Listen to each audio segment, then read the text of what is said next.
It is the Anfield wrap after Liverpool beat Arsenal by 4 of your goals to 3 of their goals. Marvellous stuff. With me, I've got Mike Girling. Mike, that's an agenda for a later show. Don't worry about it. Okay. Melissa Reddy and Gareth Roberts. I've got the 3 of them here in front of me. Big hitters indeed. Huge hitters. Who that performance and result from Liverpool deserves the big hitters in town. I mean, first and foremost, Melissa, Liverpool were absolutely... Let's talk about the 15 minutes before, just after half-time first, because that's the football that Jurgen Klopp wants to see Liverpool play. He got 15 minutes of it unbridled between when the referee blows the whistle for the start of the second half up to when Mané blams one in from 20 yards out.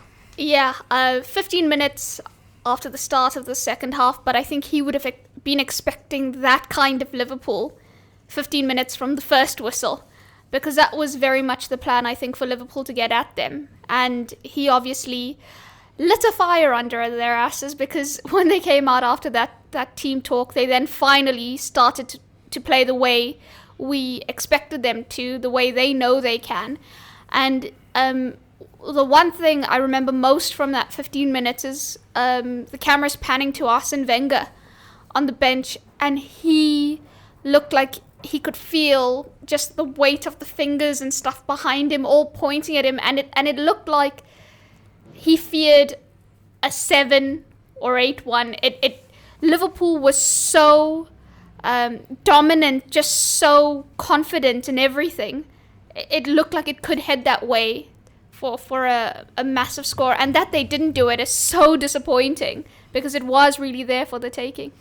It was there for the taking in a sense, Mike. You know, Liverpool could have. I think that the 5 minutes that happened after the fourth goal do sort of dictate the way in which the rest of the game goes. But that 15-minute spell was, you know, the manager's talked about heavy metal football. We've had good results at Chelsea, good results at Manchester City, but you felt as though, I'm trying to think the right way to phrase it, the good results at Manchester City were about Liverpool unpicking Manchester City tactically, whereas Liverpool just chose to absolutely dominate Arsenal. And there's a subtle difference between those two things. There's being a lot cleverer than your opponent, but Liverpool was simply twice as good at football than Arsenal in their own ground for 15 minutes after half-time. Yeah, I think it was 18, which is more like 20, so I'm going to say 20 because it sounds better. Yeah, and it's a bit tough because it's so early. There's no earlier in the season. There's not really any reference points for it, and so it's hard to put your finger on what changed. What was it that changed, other than the goal before on half-time, which, as anyone in football knows, that there's something magical that happens when you score. When any team scores on the whistle at a half, either the start or half, or the end of the first half or the start of the second half, it changes momentum. It screws people up, it screws the opposition up, and it gives that team a completely different life. And so I don't know whether. I'm sure it was a combination of both, whether Klopp went mental at them at half-time, but they weren't doing what they're supposed to be doing. Or that free kick just reset the clock for them again. But it was great to watch. But I just can't put my finger on what was different, because the personnel weren't different. It can be both, though, can't it, Melissa? I mean, that's the key thing. If they just come in at 1-0 down and they get the bollocking, well, that's a bollocking at 1-0 down. But to go in there, the high of Coutinho just put one in from 25, 30 yards, that's just happened. You're absolutely bouncing. That's the thing that's just happened. And now the manager he's able to tear a strip off you, but he's tearing a strip off you in the context of everyone feels good and everyone feels like, you know what, maybe we've got away with one a little bit, maybe we do deserve to go in a goal down, but we're not, and now we go and seize the initiative. Yeah, I think the very much not deserving to be at 1-1, I think that when you achieve that gives you an extra, just an oomph, because we should have been out of this game. We've actually given ourselves a chance here, now let's go on. I thought it was really interesting, though, that Adam Lallana said when they went in at halftime, one of the things Jurgen Klopp stressed to them was how fit they are. So the second 45 minutes would be theirs, because they're a lot fitter than Arsenal. Liverpool had played 4 pre-season games by the time Arsenal tackled their first one. And Wenger said it as well, the way they started in the first half, they weren't able, because they're not physically at the same level, they weren't able to continue with it. So I think the fitness element, I think the fact that Liverpool themselves would have known that the first half was absolutely abysmal from them, and the antithesis of everything that they were looking to do. I don't think Klopp needed to tell them that at halftime. Obviously, he did. He would have reminded them, but the fact that they then got that goal, which they would have knew rescued them, the fact that he pointed out they're fitter than Arsenal, and the fact that they knew what they were supposed to do, and then, just decided to do it in the second half. I think all those things combined. Well, they seemed to be 20 yards up the pitch, didn't they? Yeah, they did seem to. I'm trying to get Gareth in because Melissa and Mike are so eager. Gareth, it is. They've turned up fit. They've had a good pre-season. The pair of them, Gareth, are all over it. Urgent, first to every second ball. I think Melissa and Mike have been so far. So I'll give you the direct pass, which is that the fitness thing is a great point, and it is. I thought it was the noticeable thing for that 20 minutes, and even I think the thing that helps Liverpool see the game out after it goes 4-3 is that Liverpool genuinely did look 15-20% fitter than Arsenal, and Arsenal have got their crowd behind them. They've got the boost of the fact that they're playing at home and their crowd's a funny crowd, but they were up for it at 4-3. They did think there was something in the game for them, but it was as though Liverpool were able just to grow that 10-15% again, and I think you saw it repeatedly through the second half. Liverpool just looked on top of the fact that they looked technically better second half. They would have just looked a much fitter unit. Yeah, and also you got to sort of put Arsenal's fitness into it and say that one of the reasons that Liverpool was so poor in the first half is that Arsenal were pressing them and not allowing them to play. I mean, a lot of the time Henderson, for instance, was getting the ball. He had people swarming all over him, so that was obviously a tactic from Arsenal. But it was a hot day. It's the first game of the season. They're potentially not as fit as Liverpool, as Melissa says. So I think they ran a little bit out of steam in terms of being able to do that to us. But also as well, I mean, like Liverpool's in that spell, Liverpool's passing was all of a sudden a lot crisper. There's a lot more one-touch stuff, which they've been trying to do in the first half at times, but it didn't quite seem to be coming off. I thought it was quite a weird, tentative start from Liverpool. A lot of the time they kept going back with the ball, rather than looking for the ball forward at times. And I think that mentality changed a little bit, probably with, as Mike says, getting that goal when you do. I mean, to get a goal at that stage when you've been against the ropes, really, that's a huge lift for everyone. It was for the fans. It was brilliant in the away end. Everyone was absolutely booming then for the whole of the half time. Under the concourse and in the ground, it was just Coutinho songs all the way through. Everyone's happy. Everyone's in the sunshine. And then when Liverpool come out second half, they've got that support there as well, which you'd like to think that lifts them as well. So. Yeah, it was fantastic, I thought. I mean, Mike says there's no context because it's the first game of the season. I understand why he says that, but the context is, the Emirates isn't our place to go. I know it always has been, and we've won there once before yesterday. And I thought it was interesting that because it was 10 years since they moved from Highbury, they gave us all a programme for nothing, and I was flicking through that at half time. And it was something like they've played 280 games, I think, before yesterday at the Emirates. They've only ever lost 35, and only one of them was to us. So, to go there and do what we've done, to play what we've done. And to go there and play with what was really encouraging for me was to go there and play with that courage, because it takes courage to play the way Liverpool did. I mean, forget all this about who was in Arsenal's team and all the rest of it.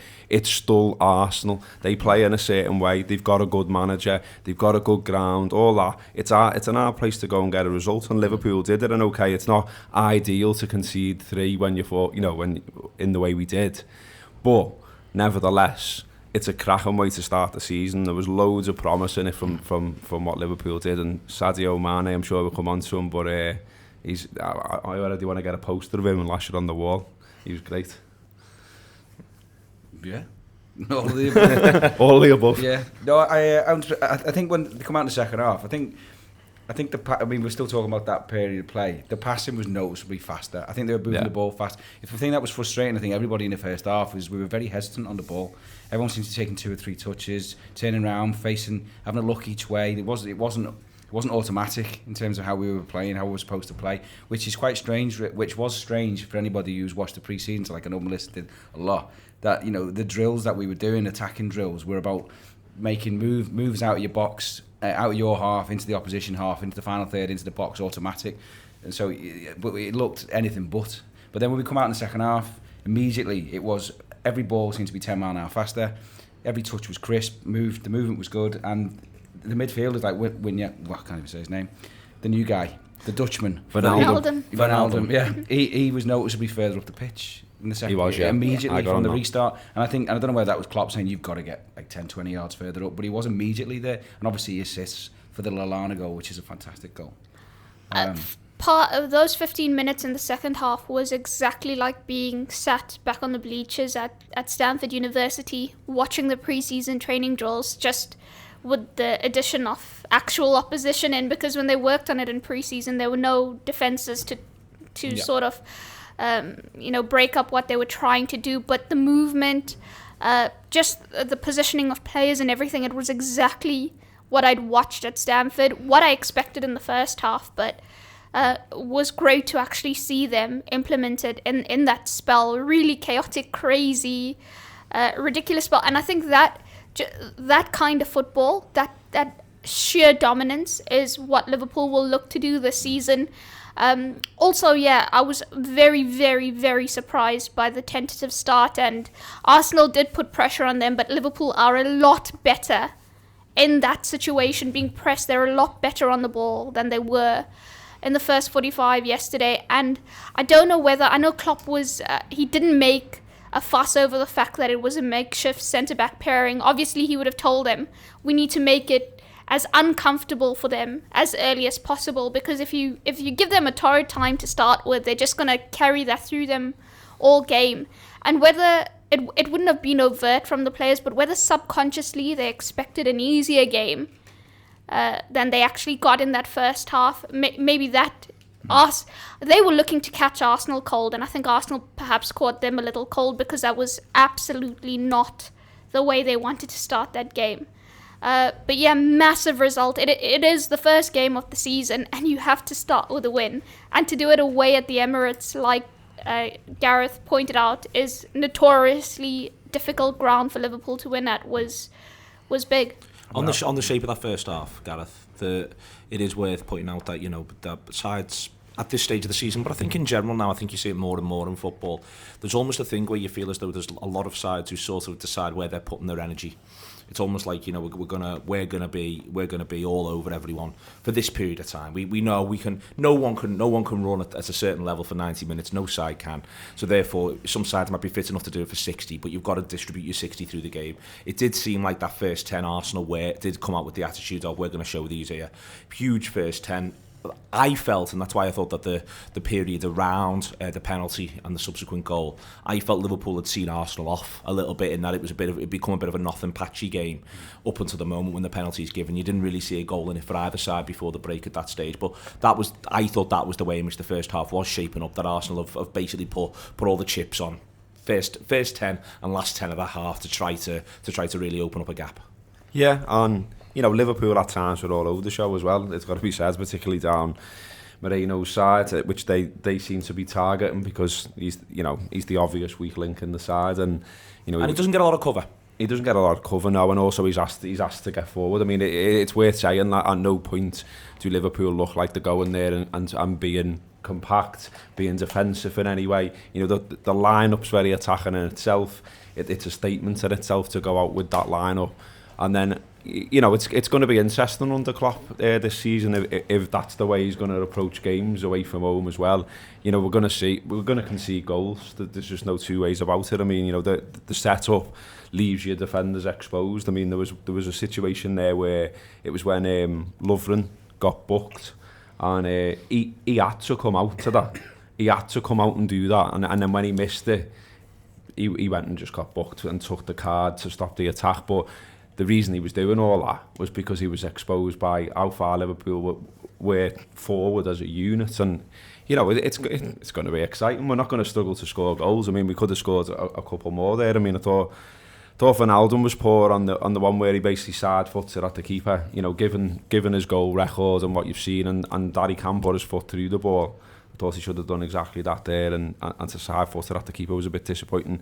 Coutinho obviously has the one second half as well where doesn't quite get on the end of it, and it's at the keeper. I think there's one from Firmino as well where he's sliding in. Yeah, so there's loads of chances, isn't he? There's no problem at all in Liverpool's play in terms of creating chances all the way through the game. Even in that first half where everyone says Arsenal's on top, we had chances. We could have scored before we do score. So It's only at the back really where I think the big question marks come, and you know, obviously at left back, and it, you know, all the narrative from the press has been that Moreno wouldn't have even started if Milner was fit. So he must have made some change though at half time, because if you notice in the second half they didn't attack down our left once. It was all down our right. Whereas in the first half, it was all on Moreno, wasn't it? And then it surprised me that they didn't do it. But I can't remember a single attack. I can't remember Moreno doing anything in the second half defensively. It was all down Klein's side, and that's where all their goals came from as well. I think it's because that's the Cazorla change. Yeah. Because I think Cazorla runs the game for them, and I think it's intriguing as to why they didn't start Cazorla, because he's not gone away on the Euros. He's had the pre-season. They don't start him. He's the captain as well. Yeah.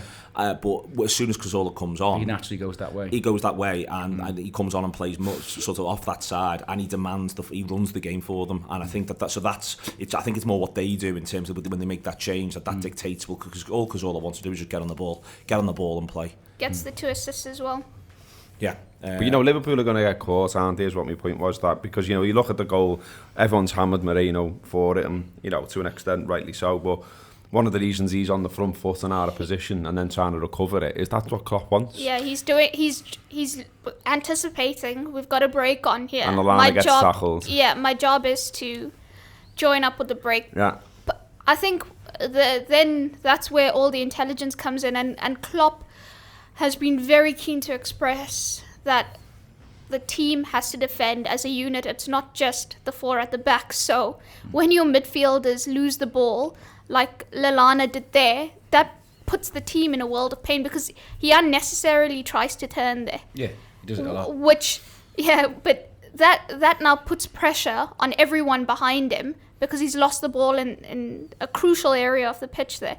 Then the penalty comes from a horrid sort of clearance from Jordan Henderson, which then the ball's now falling. Moreno loses it, and as he is, he's too rash there. Yeah.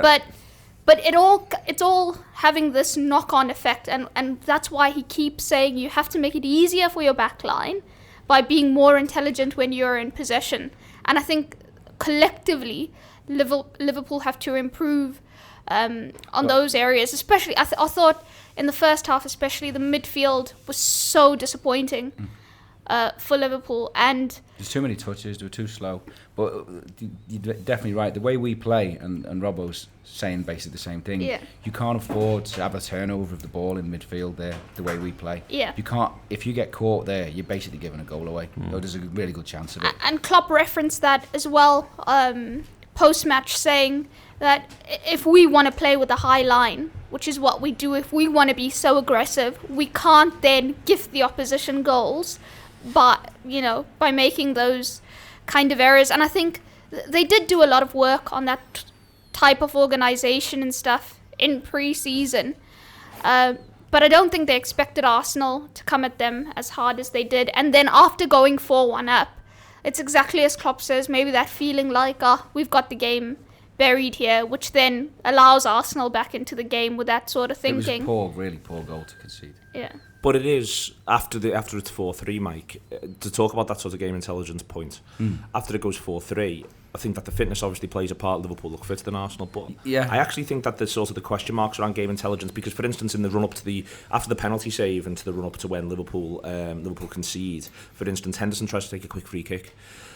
Just kill the game there. Just take the sting out and just kill the game. But then Henderson, I think a combination of Henderson, Mané and Origi, but almost take 10 minutes out of the game. The three of them, they show that game intelligence, and it's what struck me as fascinating in a sense around the game, Mike, was that Liverpool did a lot of stupid things in the game up until when it's made 4-3, and then they only did clever things, broadly speaking, after 4, like almost because it became a really clear task. They were able to go, all we've got to do now is ensure that we don't concede again. That made complete sense to them, and they were able to see that out. And I thought Henderson, Mané and Origi, keep it the way in which they just kept Arsenal at bay, killed the game, gave everyone a breather on the Liverpool side. I thought it was terrific, and it was locked, and it wasn't just in the corner, it was all over the pitch. They were all taking time, defending the ball, holding it up, shielding it, making sure Liverpool stayed in control. Well, it looked like when it got to 4-3, you were like, oh, here we go.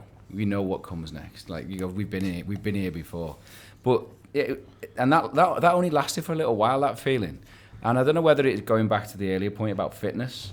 for the last 10, which is the last 15 in the game is that's when your fitness really starts to show. That's why great teams always win in the last 15. Once it got to like 80 minutes, I didn't really think they were going to score. It didn't feel like that. It didn't feel like there was going to be like a blitzkrieg and we're going to be bombarded and it's going to be hanging on, it's going to be nervy. It wasn't really nervy, and even injury time, the last was 5 minutes. I wasn't panicking at any It's early, point. isn't it? But it feels to me, and like we obviously had our infamous huge debate on this, Neil. But it does feel to me that this side has got character. I know, and I love a bit of the old character chat. But I mean, for instance, I was quietly impressed by Clavin. I thought he had a solid game, but also what I liked about him was I could see him talking all the time. He's organising them, he's moving them around, he's telling them to get out, he's telling them to drop back in. He's doing the Carragher type stuff, he did, which you haven't seen enough of. He was he had a few dodgy moments, but the other fella there was talking away, was talking through it, and given that he's a new sign, really encouraging to see. And we were talking about it in the office before, and we were saying, what was he, £4 million from Augsburg? I mean, I know it's early days and all that, but looks a little snipped, that one. And I know Mane's got all the headlights, and rightly so, it was great. But I thought Klein was boss. I thought that was probably, it's gone under the radar, but that was probably one of his best games for us there. He's looked all the way through. Melissa will come on to talk about Klein in a second, but he's looked all the way through. I think pre-season, like in what we've seen of him, he's looked like he's had his season of playing 7 out of 10 football, and he now quite like his season of playing 8 out of 10 football. Like he's much more interested in getting forward. It's a great ball in for Coutinho's goal. It's exactly the cross you want to see Klein play. Yeah, and I think we'll see a lot more of that this season, because in pre-season it was exactly the same thing. Him with the turn of pace, putting in magnificent crosses, doing a lot to join up the attack, which I think he offered himself very well yesterday as an outlet, as an option, and I think we'll definitely see a lot more of that. Just basing it on the drills where they wanted to get him a lot more involved. He manages to find space really well. He can drift, he can read and position himself quite intelligently when he needs to receive the ball. I think he'll have a belting season, an improvement on last season anyway. Last little thing before we get into going and looking at the players back to front, Gareth, was I felt the significance of them coming over at the end and the way in which they did. It felt like it was, it looked like it was being driven by the manager and by Henderson, and it was the idea that they weren't going to come over in 1s and 2s and do which is perfectly fine. It's what footballers have been doing. It was that they were all going to come. They were going to come pretty close to the away crowd. They were all going to be there, and you could see there was 2 or 3 of them, the ones that you would sort of consider to be the leaders of the squad, looking round at everyone else and sort of indicating like this is what we're in this for here this season. Yeah. It felt meaningful, and maybe you can, it could be one of those things you end up trying to put that meaning on because you want to believe it, but it felt different to things that we've seen before. Yeah, exactly. You've seen it be almost half-assed in the past, or not even happen at all. And to me, it's a very basic thing, but especially away from home, every time the players should be saying nice one to the fans, because it's a sacrifice to get all that money together and to get to the other end of the country and all the rest of it. So, come and say nice one. We've supported you all through the game. Come and say nice one. And they did. And it wasn't just that little bit at the end either. I mean, Henderson, I was right over by the corner flag. I was on row 2. I was giving Theo Walcott some lovely abuse. And when Henderson was coming over and taking corners second half as well, he was just, he was looking at you. He was looking at you in the crowd going, come on, and just doing little fist clenches or telling you to raise the volume a little bit. And I like all that. Recognise that we're part of the game, and that, when we all work together and we're on the same page, we're more of a force to be reckoned with. And I think it was on purpose that he did it. I think you could see he rounded them up, your man Klopp, and said, come on, let's go and say a nice one to the fans. One of them days. One of them days indeed. All right, the back to front then. Mike Girling, Simon Mignolet managed to have the most Simon Mignolet game imaginable. He showed practically all of his strengths. He showed a couple of new ones with the punches. He also managed to show, I mentioned it on the pink, but I'm going to mention it again. I think the first half, when he does the drag back, and it's brilliant. He does the drag back. He's doing really good football. It's the sort of stuff that if Hugo Lloris was doing it, we'd all say that's brilliant. Well in you. But then when he drags it back onto his weaker foot and dinks it daintily 35 yards to one of theirs. And you're like, come on, lads, you've just done the boss thing. No, He managed to just encapsulate absolutely everything I'd say that he's about in one 90-minute spell. Can't we give him steroids in his legs? Just something to make his thighs bigger. He just can't kick a ball, can he? It's just that, it is. That's the problem. He's got like a foot like a spatula. But he wasn't bad, you know. Mengele wasn't bad. He wasn't a problem really. Saved the pen. I think, and it's a good save. It's a great save for the keeper because it's that perfect height to look great as well. But he goes the wrong way. It's in, you know. So he saves a pen. It's as simple as that. I don't know if he could have done better with the first goal. I'm not so sure that. No, I think that's a good finish. I don't know. I think he could. I think another keeper could get that. So I mean, that's been a bit picky. Then the next goal is deflected off Lovren. I thought he looked poor on that. I know it's a strange one though, because I don't know what the hell Lovren's doing. He looks like he's proposing. He just does like a body shape. He looks like he's proposing marriage. Yeah, he just does a shape, and it's like, what are you doing? He's like doing like lunges with dumbbells. It's just it's mad. Yeah, so I'm blaming Lovren for that one. But again, he could have reacted maybe because it wasn't that hard. That's what I thought. I thought he could have reacted. He looked a bit like. Yeah, I've seen keepers react to things like that before. And then don't know about the last one. I don't think I can blame him for that. Good goal, that I thought. Good ball. It's a decent ball. I don't think maybe could have been. I think Clavin gets a push. It's possibly a foul for their third goal. So I think Mengele on balance, other than his woeful kicking, which is just a major problem, it was okay. I think he should do better for the second. Second. I think so as well, most definitely. We've seen him be weak at his near post as well in the past, so definitely something to improve on. But I was amazed to see him make 2 strong punches. And yeah, I think, Neil, you summed it up brilliantly. Saw strengths, saw weaknesses, great save to make the penalty, and then great penalty save, and then I think the team lets him down by then. Yeah. 69 seconds later, him having to pick the ball out from the back of the net. So bizarre, because Liverpool concede 3 goals, and yet you're looking at him and you're thinking, you know what, he had an okay game, Simon. Okay, I mean, I do want someone to really have a go at him for the second. I'll be honest with you, I really think the second is savable, and maybe this is me not being a goalkeeper-y sort of person, but from a frustrating sort of, I do wonder at times whether or not because you're putting previous experiences on it, Robbo, so maybe you are being a little bit unfair, but I really think that is, when it's, I think he should do better. Yeah, it doesn't look great to me. I mean, I know it takes a nick, but things take deflections all the times, and you see goalies react to them and make great saves. And I just think, I don't know, you put someone like De Gea there, I think you'd see him doing a lot better. He's not a great keeper, is he? Let's be honest. I just don't think he'd ever get it back either. I mean, I take on board what you're saying a little bit there, Neil, in that we've seen so many mistakes from him now that you'd almost put more mistakes on him, and you'd expect them now from him. I just don't trust him. I don't when I'm watching Liverpool, I don't trust Simon Mignolet as a keeper. I don't trust Alberto Moreno as a left back, and the sooner the pair of them are in the side, the better for me, to be quite honest. Hang on, we're doing play ratings here. It was a bit harsh. Well, now we'll move forward. Let's talk about the left back. Let's get the left back and the goalkeeper out the way. Do them first.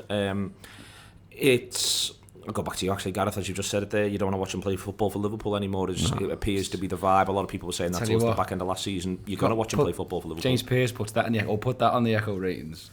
Don't want to see him play for Liverpool anymore. It's a bit harsh, that. I say things like that all the time. What's wrong with that though? I'm just literally saying it is true. He's just a dope. I think 100% he's a dope, and that's his biggest problem. And I don't know how he gets over. Exactly, but it's all the time. I mean, he seems to, because he's got pace. I think he backs himself all the time in his head that he's able to recover wherever he is on the pitch, and he doesn't learn. And when Arsenal are getting in all the time down that side, every time he's not near the man. But so in his head he must be thinking, well, I can see the man out of my peripheral vision that he's over there, but I've got this pace, haven't I? So I can get over there with this pace. But even when he gets over there, he just doesn't do basic defending for me. He's always looking to put the tackle in, and you don't always have to put a tackle in. Just hold the man up, make him change direction. shepherd them into a less dangerous area. But no, every time he wants the showboat tackle, and the way he actually tackles is mad in itself. The actual execution of the tackle, it's with the wrong foot a lot of the time. It's diving in, and you know, he's a liability for me. Like, and I mean, you know, as I said earlier, I mean, it seems that he wouldn't have played if Milner was fit. And that's a bit of a strange one for me too, as well, to just say we're going to go through the season with Milner at left back. But you know, that's another story. But yeah, it was another poor performance from him. I thought. I know people will say, oh yeah, you know, he's good going the other way at times, and he's got pace, but that's not enough for me. It was more than poor. It was abject. Shite. Absolutely abject. It was shite. Yeah. It's got fundamental problems which really should have stopped him being a professional footballer in my eyes. He's only got one foot, but to such an extent that he actually can't do anything with his right foot, anything whatsoever. And so he has to contort his body into all kinds of weird shapes to get his left foot on. Does like kung fu to basically put a tackle in. And it really, that shouldn't be allowed to happen. So he's got other attributes which have made up for it, which he relies on, speed being one of them. He's quite explosive, isn't he? But that's all he's got in his game. He's brash, he does stupid things. But it's like Mignolet, he headed isn't it? the ball across our box. Yeah. Like 30 yards across the box. Felt a little sorry for him on that one. He was just trying to deal with it. But it's just crap.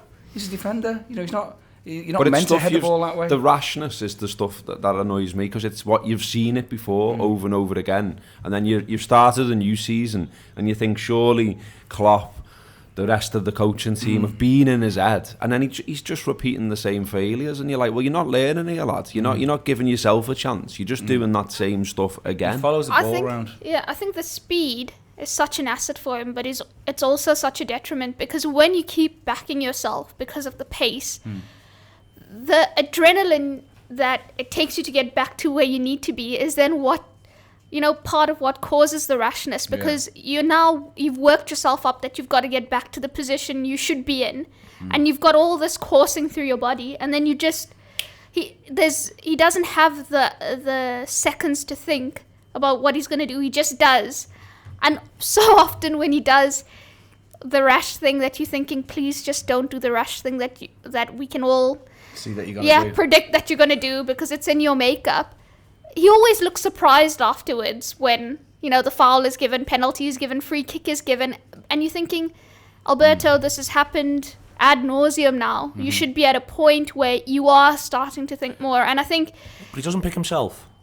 And he's not being replaced in the market this summer. Yeah. I don't think it's not for want of trying, though, I don't think. I think because he is enthusiastic to learn.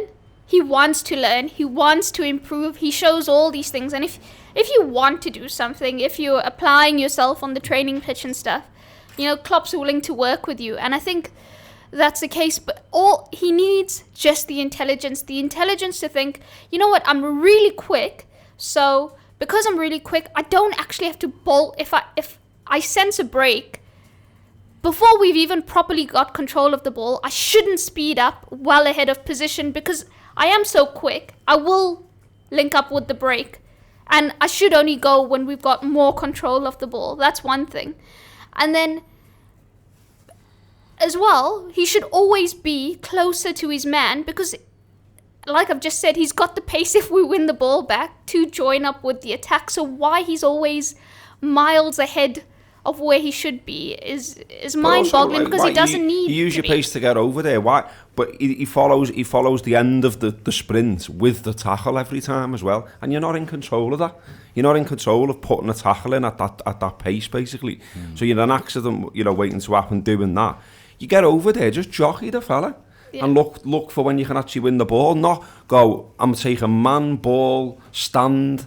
You know what I mean? Boom. It's always that option that he takes, and I just don't get. It's a hot-blooded Spaniard. There's the idea, therefore, that the manager... Go to Mike first. The manager may well have been looking to start Milner at left-back this season. I would wonder as to how that's sort of come to pass. In that there are left-backs in the world, and yet Liverpool they actually don't seem to have been particularly desperate to sign one. They haven't come across... We've not been linked with tons and tons of left-backs. So... You know, there was Chilwell, and then it was like we couldn't really be bothered with them when it went beyond 7-8 million quid. So why you watch the UEFA Cup final. I watched the UEFA Cup final. I think you watched the manager hook him in the League Cup final. I watched him do that as well and put Milner at left back. Do you think that the manager just thinks, I really like the look of James Milner at left back? I don't think so. I don't think that's a sustainable position for James Milner because but the manager might think it is. That's what I'm saying. I really like the look of James Milner at left back. I'm not so sure that Probably one of two. At this stage in his career, that he can play left back for the season. That role in our game in this league is probably the most physically demanding role, I think, of any position. They are speed merchants up and down the wing all day, especially the way we play. Milner is getting on a bit now, and I just don't see him at his age being able to fulfil that role. Even though he's got, he's well known to have great fitness levels, he's gonna start getting knocks now. But we've got a really fit, really quick lad in that position at the moment, and we're asking for more intelligence. He's gonna put the guy in with massive game intelligence, massive positional intelligence. I just don't see it there. I just don't see it for Milner either. I think Milner's he's got more to offer than being the left back for us. I think he's a good player, Milner. He's not a great player, but he can have great games. But he's a good player, and he's not going to get it. Is he going to get into central midfield though? Well, in a perfect world, no one gets injured.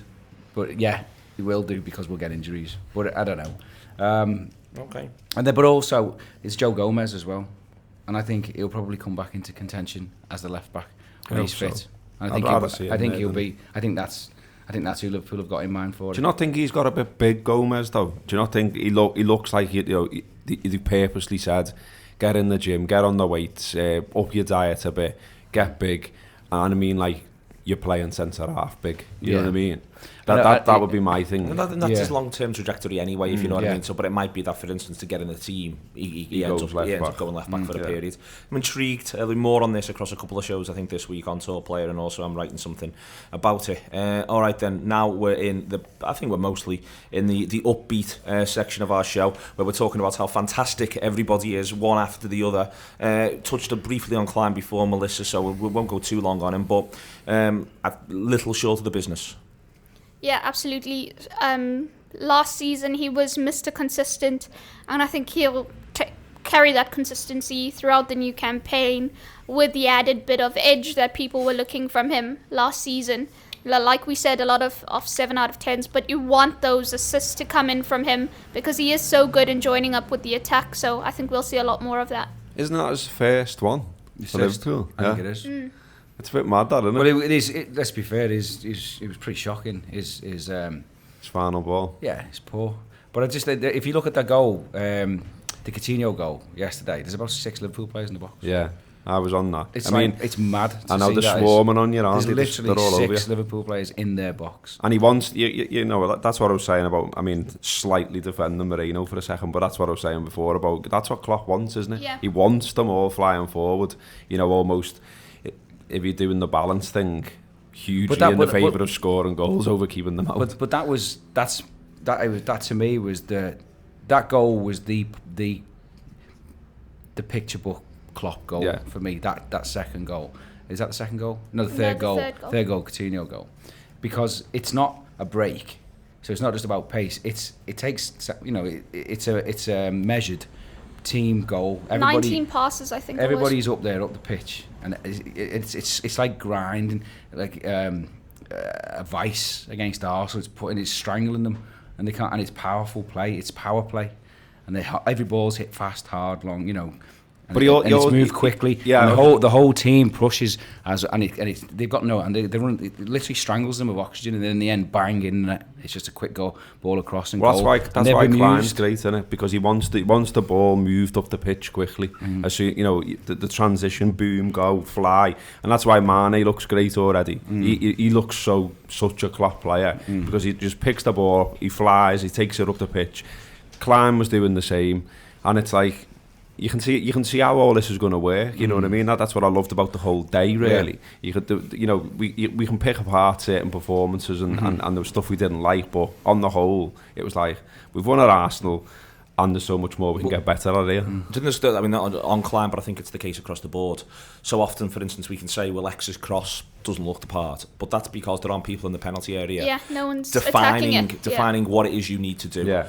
Basically saying, this is the ball, I'm going to make this run and this is the ball. And I think that's a key, like right away, I keep citing the example of, because I think it's a real defining goal. The Firmino's ball to Grujic against Huddersfield, which he effectively plays almost without looking for that first goal. Like, he knows that if I put this into this area of the box, there should be somebody there arriving onto it. That's what we've worked on. It's what we've agreed we're going to do. So there's going to be someone there, and he plays that ball to Grujic. When if he looks at all, it's the quickest look in the world, and he might not even get to look. Sometimes you don't look. Well, you've seen that. I mean, going all the way back, I've referenced this a few times just because I absolutely love it.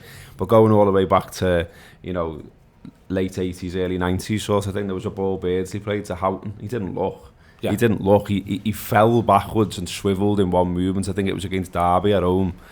And he sprayed the pass 40 yards, switched it, and Houghton was running onto it. And those two knew what each other was going to do. There was they didn't look, it was instinctive. Yeah. We've talked about the centre half there in Lovren and Klavan with the goals, so let's talk about Mané. We'll just go right through the middle of the pitch, and then we'll do left hand side and then with Coutinho. Mané, Mike, it's about as exciting a debut as I can remember. We were talking in the mooch over about Stan Collymore. Stan obviously didn't work out entirely well. No. I think it's Phil Blundell phrased it last night to me as, it's exactly, you're able to see exactly what was missing last season. He actually he manages to define what wasn't there, and I just thought he was absolutely terrific. He was terrific even when we were poor, running us 70 yards up the pitch, and he was terrific when we were on top. Oh, he's mustard. He's dead fast. He is super fast, yeah. But it's not just last season. We've missed a player like that for a long time. You could put Mané. I mean, look, I want to caveat this saying it's his first only one game, and you know what I mean.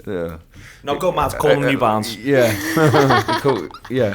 And God, please don't get injured and all that. But you go back to any of our teams that finished second, any of them, in the last sort of 17 years. And he's what we missed in all those teams. That were the thing that the team that won the league had usually. That Henry player, the Ronaldo, the winger who is also one of the best players in the team. And we just haven't had that since McManaman, really. We haven't had that player. And so our spines were always great, but we lacked it everywhere else. He's that player for us now. He could be that player for us.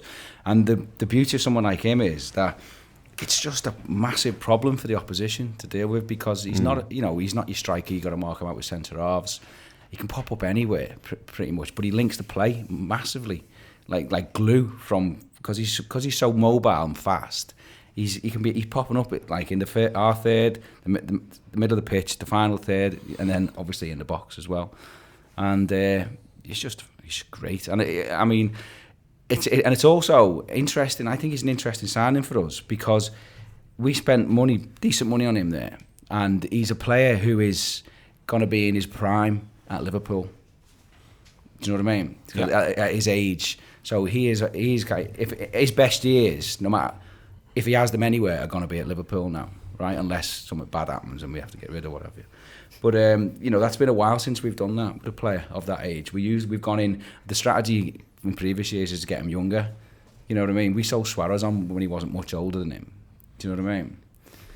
So I think it's the idea of going out, getting someone who's 24 who's ready to make that step up. Yeah. Mike's right, Melissa, that we've tried to do a couple of times, but often it's been with 20, 21, 22-year-olds. This Mané is now 24. He looks in terrific physical condition. You are expecting Liverpool to get at the very least 3 very good seasons out. To get 3 seasons out from where, even if he just replicates what he did at Southampton, he'll do pretty well for Liverpool. I mean, Everton are about to pay 30 million quid for Balassi, for God's sake.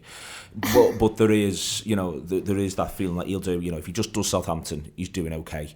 If he's better than Southampton and he's got the capacity to do better than Southampton, we've really got a player in our hands. I think he's got both those things, and I think if you look at the manager's blueprint, his attributes fitted perfectly, and Liverpool signed him because they knew that for the system, for the structure, he'd be the missing ingredient to make it, a lot better than we saw glimpses of it last season, and he could take it and elevate it. And I think from the first game, but also in the preseason games, especially the one against Barcelona, you saw how he makes the counter.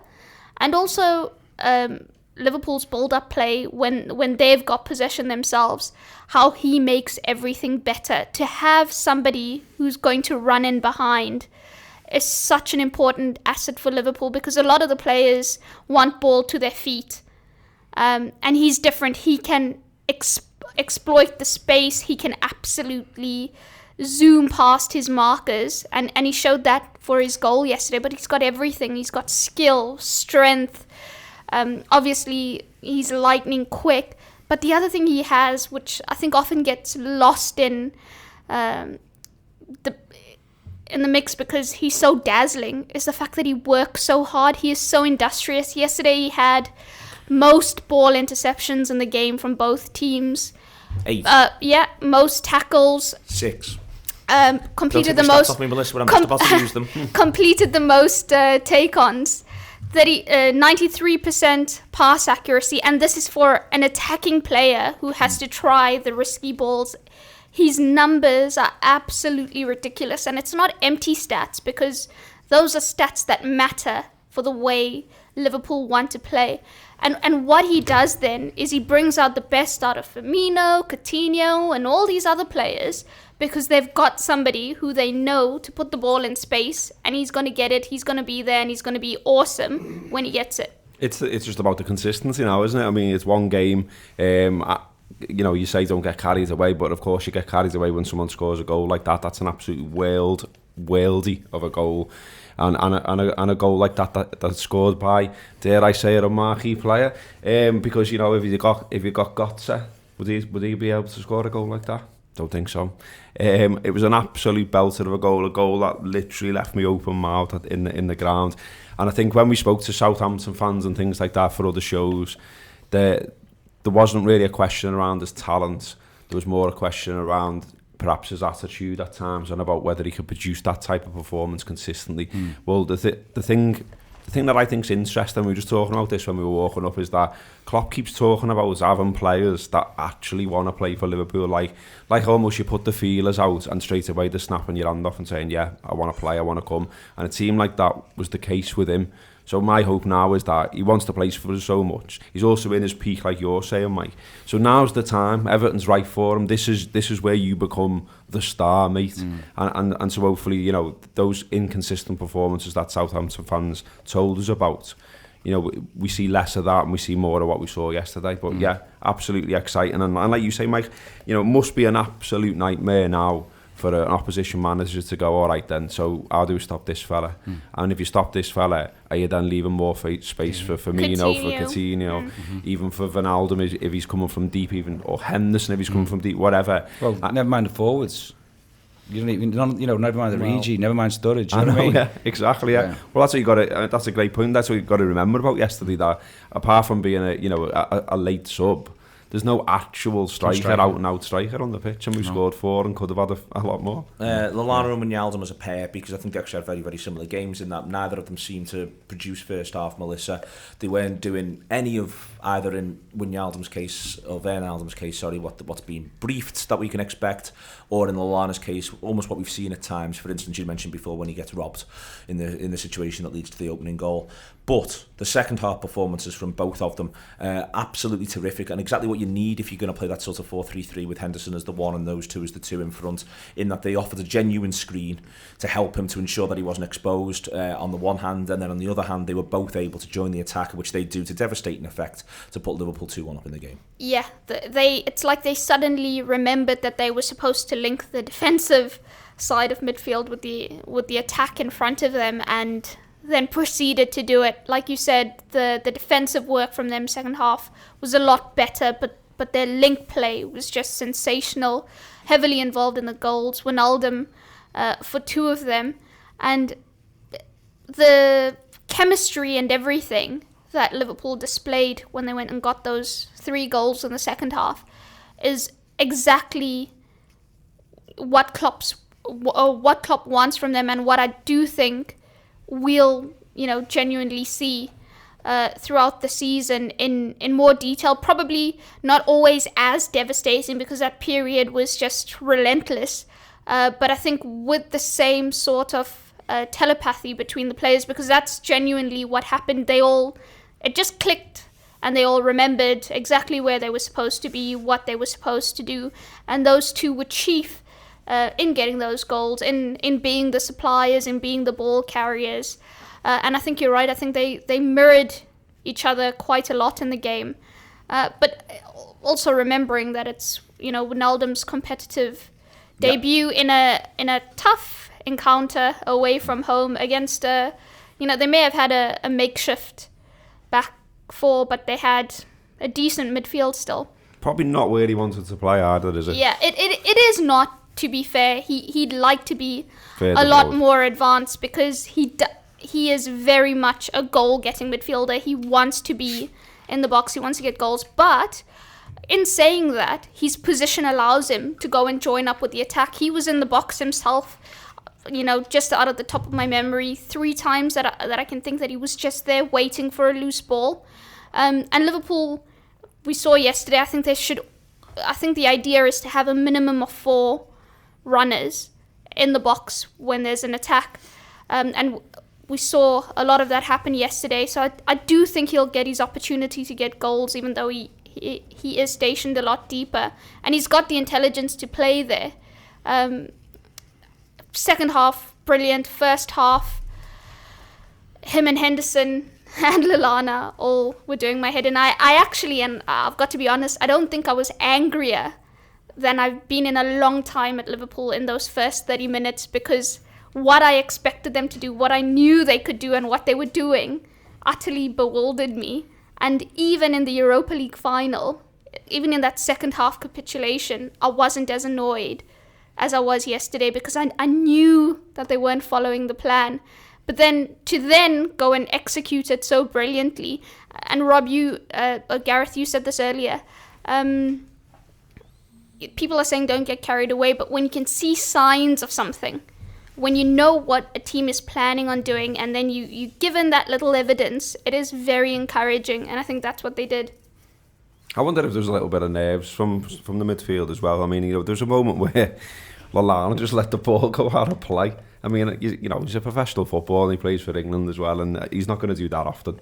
And you almost thought A supremely technically gifted one as well. And it was just proper, you thought, oh, well, hang on, it's not going to be one of them days, is it? So to sort of, I wonder whether there was a little bit of first day nerves there as well. Yeah, but, I think especially Wijnaldum and Henderson, the three of them, it looked like they didn't know what they were. Like you say, they forgot the plan. It was like he in particular was completely anonymous really in the first half. Wijnaldum? Yeah. He was just didn't know what he did, didn't know what he was doing there. I don't think he made a meaningful contribution in 45 minutes. But they all improved. You mentioned massively. You mentioned Henderson there, Wijnaldum at Lallana. I thought Henderson actually was the only midfielder who did anything in the first half, but that's because he had to, because of his role, I think, as well. But he at least he didn't. He seemed to know what he was meant to do on the pitch. He had an excellent second half, though. Yeah, they all did, but he did have an excellent second half. Yeah, I thought he was really, really good in the second half, Henderson.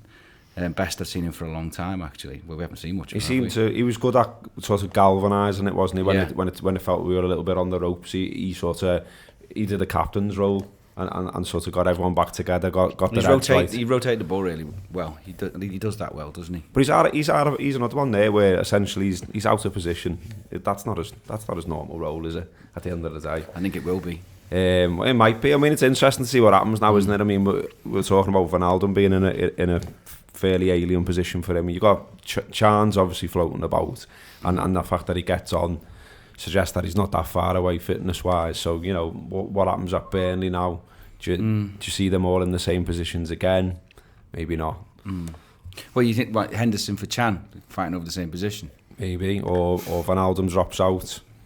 Or he goes a more conventional 4-2-3-1. He's got the options, and that's the other exciting thing, is that he's got options absolutely everywhere.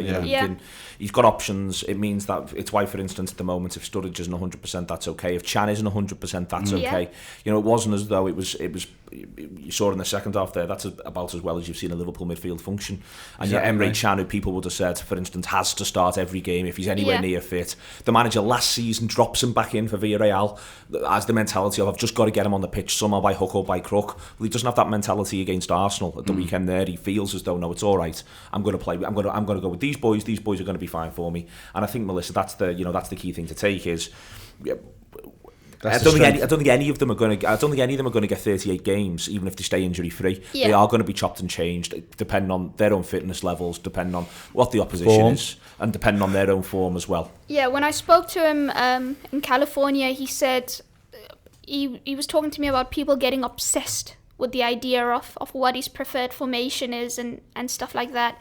And he was saying, we need to stop closing our minds off to that. He was saying to me, look at the players we have, and tell me like how many different systems we can play successfully with these players, with these options we have. And he was saying, look at our strikers. We can go to up top. Why should we not go to up top if we can?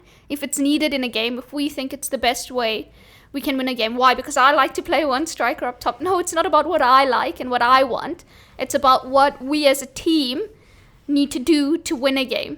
And I think Liverpool have a lot of talent to be so flexible, and that is so encouraging, because it means regardless of what opposition they face, they can obviously formulate a plan, but then even if that plan's not working, change it from the bench. And I think Liverpool know that they'll come up against a lot of deep defences, which is something they worked a lot on in pre-season, the patient build-up play. And for those deep defences, maybe you've started Wijnaldum, and maybe he's not getting the balls in that you want to go beyond the high defence or the deep defensive line. Maybe then you take him off, you chuck on Emre, who is going to break forward with the ball a lot more. So there's all these little things that Liverpool are able to do now that they wouldn't have been able to do last season. And I know there's still some discontent because the club haven't done blockbuster business, but they've done such clever business for the system and the style and for their blueprint that it actually makes a welcome change to have these players that are good individually, but I think collectively they're going to make the team so much better and all push each other. And that's exactly what this kind of competition will do. Last two for the starters, Coutinho and Firmino. Gareth, it's quite interesting. I think they almost have completely contrasting games in that I think Firmino's not directly involved in any of the goals, but is consistently making himself available. Lovely touches, taking it away from people. An unconventional way to play players leading the line forward for much of the game, for 75 minutes of the game, but he's doing it over and over again, and he's involved in everything in a sense, whilst not being involved in any of the explosive moments. Coutinho's all explosive moments, and that's what he has up until the point at which he goes off with cramp. Clearly working very, very hard, but not consistently in the game for whatever reason. Maybe that's what Arsenal did, but both played very, very well indeed. Yeah, both made the contribution. Obviously, Coutinho scores 2 goals, but it was quite mad in a way, his performance, I thought, because we were looking at it and talking about it at the game and saying, well, he hasn't been in this first half. Haven't seen him. He's hardly been on the ball. No real big moments from him. Then he blams in the free kick, which is absolutely brilliant. Gets on the end of the other one. There's a nice little flick round the corner second half as well, which is like trademark Coutinho stuff. And yeah, I mean, there was a point where I actually thought he could get subbed here, because we were talking about, how can you get Big Divvy on here, who you're taking off and how would you do it? And it was like, well, Coutinho's... Blasphemy. Coutinho's not been in it that much here. And then he does that, and that's the beauty of it, isn't he? He's absolutely made a show of me, but, I loved it. And Firmino, weird one. Like you say, not your sort of traditional... man up front. He's all over the show. He's drifting everywhere. It's almost like a free roll. But he's another one where I just think, there's times where you think he's not that in the game, and then he'll do bits and bobs, and he's another one that I think is a nightmare if you're trying to defend against him as well. And he's clever. He anticipates the play. There's that one he nearly slides in the first half. So, I think he's a good player to have around. I think he's going to continue to divide opinion a little bit. I think people will always trot out the mad stats about him and all the rest of it, and he'll do something brilliant in a game soon, and then it'll reset it and we'll start the discussion again. Mike Girling likes a mercurial centre forward. God knows he was one himself. What's your Firmino outlook? He's definitely mercurial.